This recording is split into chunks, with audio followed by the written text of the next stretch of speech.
Hello, everyone. I'm Michael Levine. I'm Senior Vice President at Noggin, which is Nickelodeon's learning platform for families with young children. It's a pleasure to be with CMOM's Parenting in Place program today. Um, the first thing that I want to share with parents is my congratulations and my awe of what parents of young children have been able to accomplish over these last few months. And I wanted to add my point of view about screen time. Many of you have had to waive or radically alter screen time guidance or screen time rules in your family. And I have two things to say about that. Number one, it's okay. These are extraordinary times. Many of you are working at least one job at home and have another job now of educating your children. And this is unprecedented and unexpected, and nobody was trained and nobody signed up to do this. So, parents, relax. Screen time rules are not as fundamentally important you have learned over the last 3 months. However, I would just make point number two. If it's not the amount of time that you can have within your purview and your control right now, it is the kind of media and the quality of the media that your children will be experiencing that you do have more control over. So, in my book, Tap, Click, Read, Raising Readers in a World of Screens, I outlined, along with my co author, Lisa Guernsey, three C's that you should be thinking about when you consider the importance of limits on media consumption.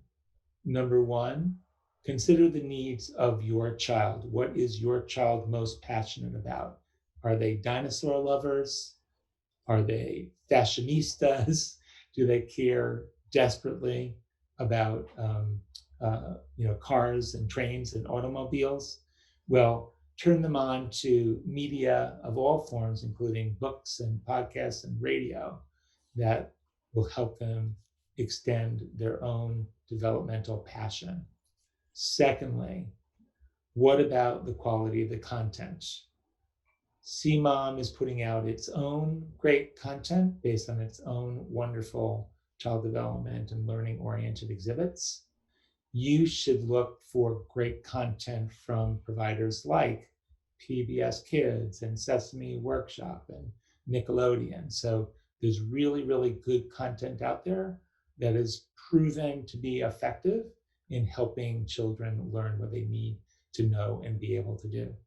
And then thirdly, you all know the context of having to work, the context of co-parenting, the context of co-teaching. These are new contexts that you're having to develop a response to. It's not like you're just worrying about whether your child is in the car, whether your child is having a screen time limit on the weekend, whether your child is having an issue when they are in a restaurant. So the context matters a whole lot. Screens should never be babysitters. They should be useful instruments to extend the learning that children are doing and to help them play more effectively, wherever they are and whenever you are in need of, giving them that experience.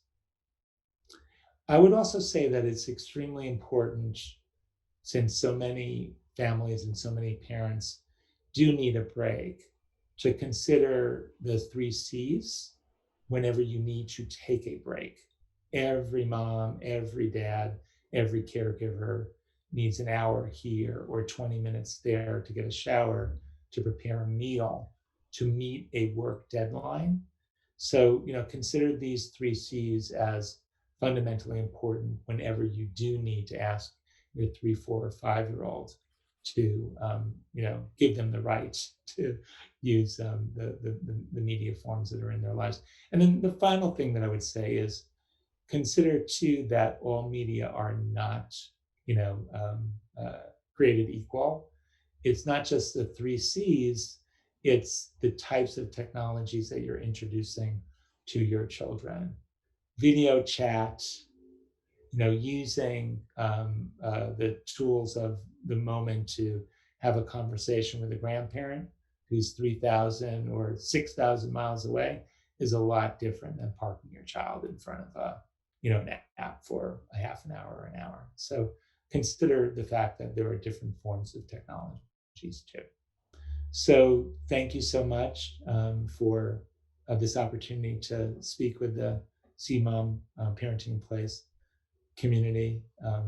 The work that the Children's Museum of Manhattan has done during this crisis has been fundamentally important for tens of thousands of people who live in the New York area. And it's my privilege and honor to be able to speak to you guys today.